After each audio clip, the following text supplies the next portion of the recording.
સુરેન્દ્રનગર જિલ્લામાં પ્રથમ વખત 40 ગામોમાં વિશાળ આરોગ્ય સર્વે શરૂ કરવામાં આવ્યો છે। સરપંચો અને સેવાકીય સંસ્થાઓના સહયોગથી શરૂ કરાયેલા આ નવકાર પ્રયોગમાં ચોંકાવનારા તથ્યો સામે આવ્યા છે। સર્વે મુજબ 10,000થી વધુ લોકોને આંખોમાં ઉણપ હોવાનું જાણવા મળ્યું છે, જ્યારે ગ્રામીણ વિસ્તારમાં કેલ્શિયમની ખામીના દર્દીઓ પણ મોટા પ્રમાણમાં જોવા મળ્યા।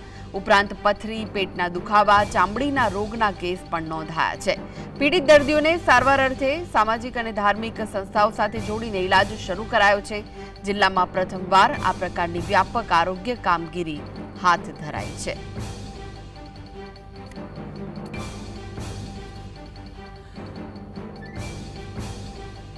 પહેલી તારીખ એટલે કે 1/5 શરૂ કર્યું તો કોરોથી આજે 35મા ગામે કેરાળા ગામે છે, તો 5 ગામ બાકી છે 12 તારીખ સુધી પૂરા કરવાના છે। તો આની અંદર એક ગામની અંદર 300 દર્દીઓ થયા છે। 300 દર્દીમાંથી 200થી 50 એટલે 250ની આસપાસ ચશ્માનું વિતરણ થાય છે। તો વધુ વિગતો માટે જોડાઈ ગયા છે સુરેન્દ્રનગરથી સંવાદદાતા ફઝલ, શું છે વધુ વિગતો આ મામલે? ખાસ કરીને સુરેન્દ્રનગર જિલ્લામાં પ્રથમ વખત જે આરોગ્યનો સર્વે છે તે શરૂ કરવામાં આવ્યો છે। વઢવાણ તાલુકાના 40 ગામમાં પ્રથમ તબક્કામાં આરોગ્યનો સર્વે કામગીરી હાથ ધરવામાં આવી છે, જેમાં ખાસ કરીને સૌથી વધુ ગ્રામીણ વિસ્તારના લોકોને આંખની ઉણપ અને કેલ્શિયમની ખામી હોવાનું સામે આવ્યું છે અને આ પ્રકારના જે રોગો છે તેના દર્દીઓની સંખ્યામાં વધારો હોવાનું પણ સામે આવ્યું છે।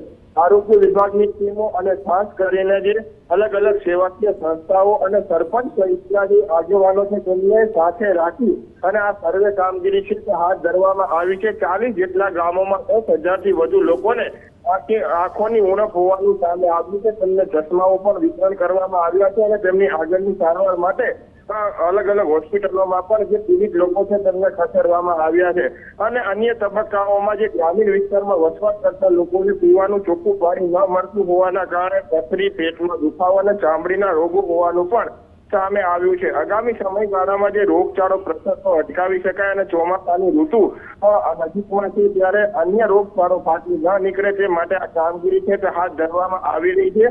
જો ગંભીર પ્રકારના રોગો દેખાય તો તેના હોસ્પિટલ ખાતે સારવાર માટે ખસેડવામાં આવી રહ્યા છે અને ખાસ કરીને તેમની સારવાર પણ કરાવવામાં આવી રહી છે।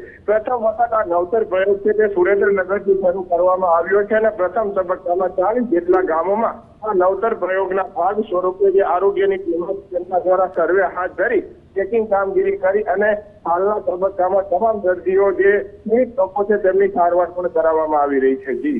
જી આભાર ફઝલ માહિતી આપવા માટે।